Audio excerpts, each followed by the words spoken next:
said they would do to her prior to killing her. Lately, he only dreams of killing those men. For him, the easiest part of the whole ordeal, or the easiest to accomplish at least.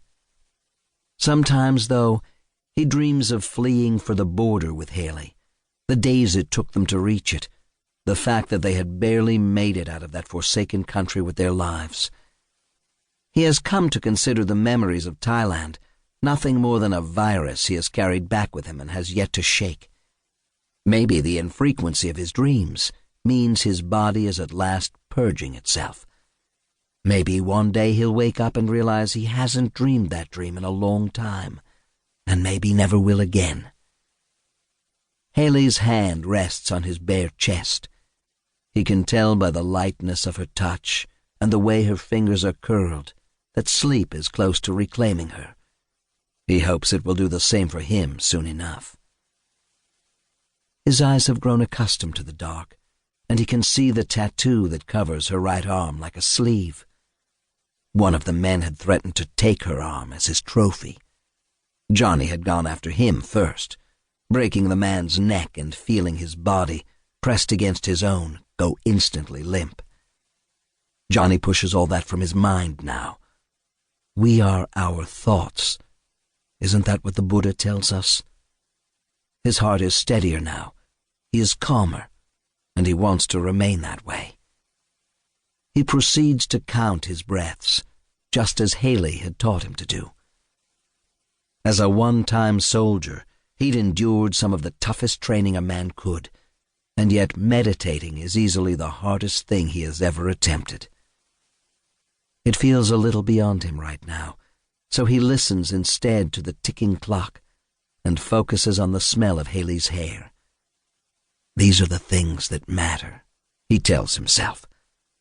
He repeats that again and again, till he once more believes it deep down, till he trusts it in that way we trust in things that are bigger than ourselves.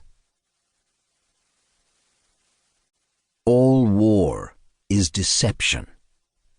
Sun Tzu. Episode 1. Chapter 1. I'm going to need you to go somewhere and lay low until your next job, the man on the phone said. When I do call, I'll need you here within a matter of hours, not days. Understand?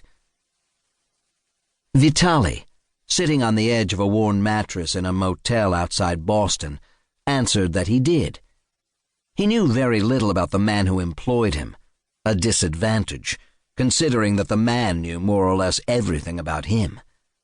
The only thing Vitali did know for certain was that this man, his benefactor for the past 3 years, was located somewhere in New York City.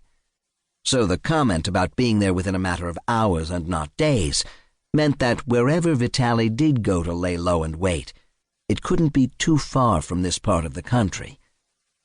There was a pause during which Vitali looked toward the only window and allowed his thoughts to drift to the still vivid memory of this morning's kill. A middle-aged male who worked as a therapist. But Vitali didn't care what the man did for a living. He didn't care whether or not the man had deserved to die. He was no avenging angel. Nor did he care that the man had a wife and children. Vitali made a point of learning everything he could about his targets, so he had known all this going in. Still, while pleading for his life, the man had mentioned his loved ones, had even tried to show Vitali photographs of them that he kept in his wallet. Vitali had simply told him that it didn't matter. Once he was in possession of the item he had been sent to retrieve, he shot the man in the temple with a stolen handgun, then proceeded with his trademark professional calm to stage it, so the death would look like a motel suicide. The man on the phone spoke again, pulling Vitali from his memory. There's a good chance this is the job you've been waiting for. Again, Vitali simply stared into the glare of the east-facing window and said nothing.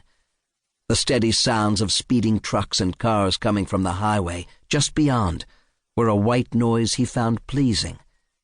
It also helped sustain his dreamlike trance. Though this morning's kill had taken place just a little over